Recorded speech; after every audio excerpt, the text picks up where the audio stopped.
के पावन मौके पर, जहां एक तरफ अनुपमा अपने नए कैफे लव यू जिंदगी की शुरुआत आंसुओं और उम्मीदों के साथ कर रही है, वहीं दूसरी तरफ उसकी अपनी सगी बेटी राही नफरत की सारी हदें पार करते हुए श्रुति का हाथ थाम चुकी है। श्रुति ने अनुपमा को पूरी तरह बर्बाद करने और मानसिक रूप से तोड़ने के लिए ठीक उसके कैफे के सामने प्रेम और राही को एक नया आलीशान कैफे तोहफे में दे दिया है। राही अपनी माँ के थप्पड़ के गुस्से में इतनी अंधी हो चुकी है कि वह अपनी माँ की ममता को छोड़कर श्रुति के साथ मिलकर रिबन काट रही है और अनुपमा को नीचा दिखा रही है। लेकिन इस पूरी नफरत की आग में पीछे से जो इंसान सबसे बड़ा खेल खेल रहा है, वह शाह हाउस का नहीं, बल्कि कोठारी हाउस का रहने वाला गौतम है। गौतम कोई मामूली विलेन नहीं है, आत्मा ही है।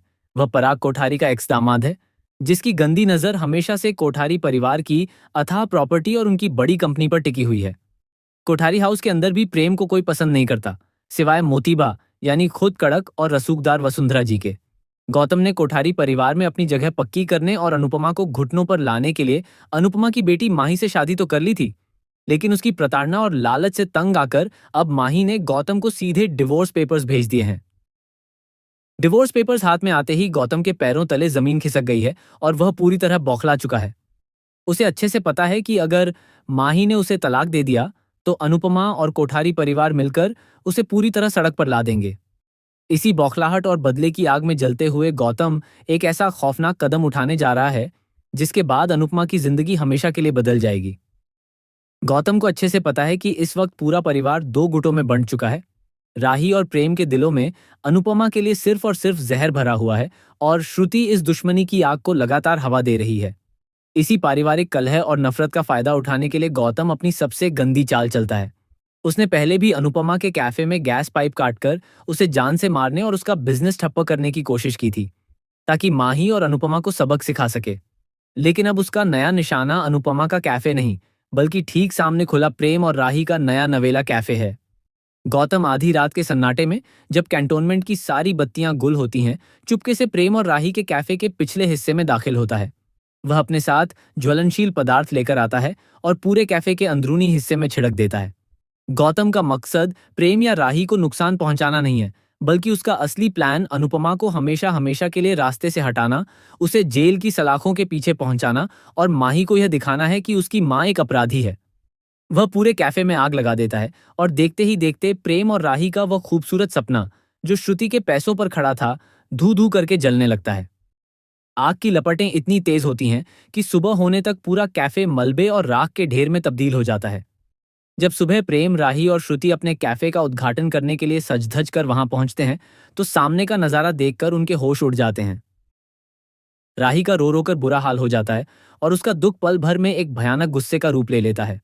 ठीक उसी वक्त सामने अपने कैफे के बाहर खड़ी अनुपमा की आंखों में भी अपनी बेटी के नुकसान को देखकर आंसू आ जाते हैं। लेकिन राही उस ममता को नहीं समझ पाती। राही और प्रेम को लगता है कि अनुपमा ने अपने कैफे के कंपटीशन को खत्म करने, माही के डिवोर्स पेपर्स का बदला लेने और मदर्स डे पर मिली बेइज्जती का हिसाब चुकाने के लिए उनका यह सपना जलाकर खाक कर दिया है। प्रेम भी इस वक्त राही के प्रभाव और गुस्से में आकर अनुपमा को ही इस पूरे कांड का गुनहगार मानने लगता है। राही बिना एक पल गंवाए सीधे पुलिस को फोन लगा देती है और अपनी ही सगी मां के खिलाफ आगजनी और साजिश रचने का संगीन आरोप लगा देती है। पुलिस की गाड़ियां सायरन बजाती हुई सीधे अनुपमा के लव यू जिंदगी कैफे के बाहर आकर रुकती हैं। पुलिस को देखकर बा, किंजल, अंश, माही और पूरा शाह परिवार सन्न रह जाता है। इंस्पेक्टर सीधे अनुपमा की तरफ बढ़ते हैं और कहते हैं कि उन्हें प्रेम और राही के कैफे में आग लगाने के जुर्म में गिरफ्तार किया जाता है। अनुपमा हैरान परेशान होकर अपनी बेटी राही की तरफ देखती है और हाथ जोड़कर रोने लगती है कि एक माँ अपनी बेटी की खुशियों को कभी आग नहीं लगा सकती। माही भी चिल्लाकर पुलिस से कहती है कि उसकी माँ बेकसूर है और यह सब गौतम की चाल हो सकती है। लेकिन नफरत में अंधी हो चुकी राही का दिल नहीं पिघलता। वह पुलिस से कहती है कि इस औरत को तुरंत ले जाओ, क्योंकि इसके पास हमारे कैफे को तबाह करने की पूरी वजह थी। जब पुलिस अनुपमा के हाथों में हथकड़ी पहनाने के लिए आगे बढ़ती है, ठीक उसी वक्त कोठारी हाउस की सबसे रसूखदार महिला प्रेम की मोतीबा यानी खुद वसुंधरा जी की धमाकेदार एंट्री होती है।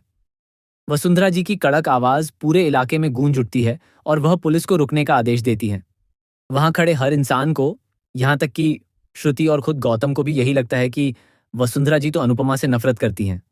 वह तो अनुपमा को जेल भिजवाने में पुलिस की मदद करेंगी, क्योंकि अनुपमा की बेटी माही ने उनके एक्स दामाद गौतम को डिवोर्स पेपर्स भेजे हैं। लेकिन वसुंधरा जी यहाँ एक ऐसा न्यायप्रिय कदम उठाती हैं जो सबके होश उड़ा देता है। वह पुलिस के सामने चट्टान बनकर खड़ी हो जाती हैं और साफ शब्दों में कहती हैं कि अनुपमा बेकसूर है और पुलिस बिना किसी पुख्ता सबूत के उसे छू भी नहीं सकती। इसके बाद वसुंधरा जी का गुस्सा 7वें आसमान पर पहुंच जाता है और वह सीधे मुड़कर वहां खड़े अपने ही घर के भेदी आने वहां